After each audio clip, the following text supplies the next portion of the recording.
ಯಾವುದೂ ಬೇಡ ಅಂತ ಕಾಡಿಗೆ ಬಂದಂತಹ ನನಗೆ ಇಂತಹ ಒಂದು ಭಾಗ್ಯವೇ ಲಭ್ಯವಾಗ್ತಾ ಇದೆಯಲ್ಲ.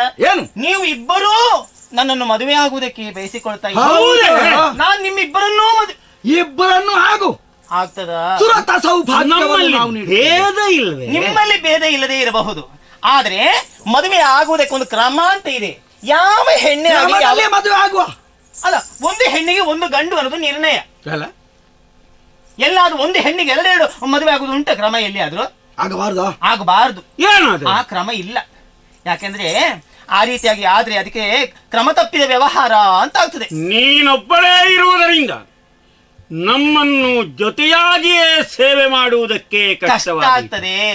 ಆದ್ರಿಂದ ಅದರಲ್ಲಿ ಲೋಪ ಬಂತು ಅಂತ ಆದ್ರೆ ಪಾಪ ಬರುದು ನನಗೆ ತಾನೇ. ಅದಕ್ಕೆ ನೀನು ಏನಾಗ್ಬೇಕು? ನಾನು ಒಂದು ನಿರ್ಧಾರ ಏನು ಮಾಡಿಕೊಂಡು ನಿರ್ಧಾರ ಮಾಡಿದ್ದಿ? ಬದುಕಿನಲ್ಲಿ ಒಂದು ನಿರ್ಧಾರ. ಏನು ನಿರ್ಧಾರ? ಕೈ ಹಿಡಿಯುವಂತ ಹೆಣ್ಣು ಹೇಗಿರಬೇಕು ಅಂತ ಗಂಡು ಹೇಗೆ ಯೋಚನೆ ಮಾಡಿಕೊಳ್ತಾನೋ ಹಾಗೆ ಗಂಡು ಹೇಗಿರಬೇಕು ಅಂತ ಹೆಣ್ಣಾದವಳು ಯೋಚನೆ ಮಾಡಿಕೊಳ್ತಾಳೆ. ಹೇಳೆ. ಆದ್ದರಿಂದ ನಾನು ತೀರ್ಮಾನಿಸಿಕೊಂಡದ್ದು, ವೀರನಾದವ, ಎಲ್ಲರನ್ನೂ ಜಯಿಸುವಂತಹ ಸಾಮರ್ಥ್ಯವನ್ನು ಹೊಂದಿಕೊಂಡವ ಅಂತಹ ಪುರುಷ ಸಿಂಹನನ್ನೇ ಮದುವೆ ಆಗಬೇಕು.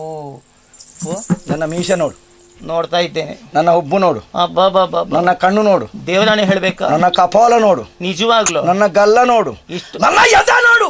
ಈ ಮೀಸೆ ಈ ಹುಬ್ಬಿನ ಮಧ್ಯದಲ್ಲಿ ಕಣ್ಣಲ್ಲಿ ಮೂಗೆಯಲ್ಲಿ ಹುಡುಕಬೇಕು ಅಂತ ಸ್ವಲ್ಪ ಕಷ್ಟ ಆಗ್ತದೆ.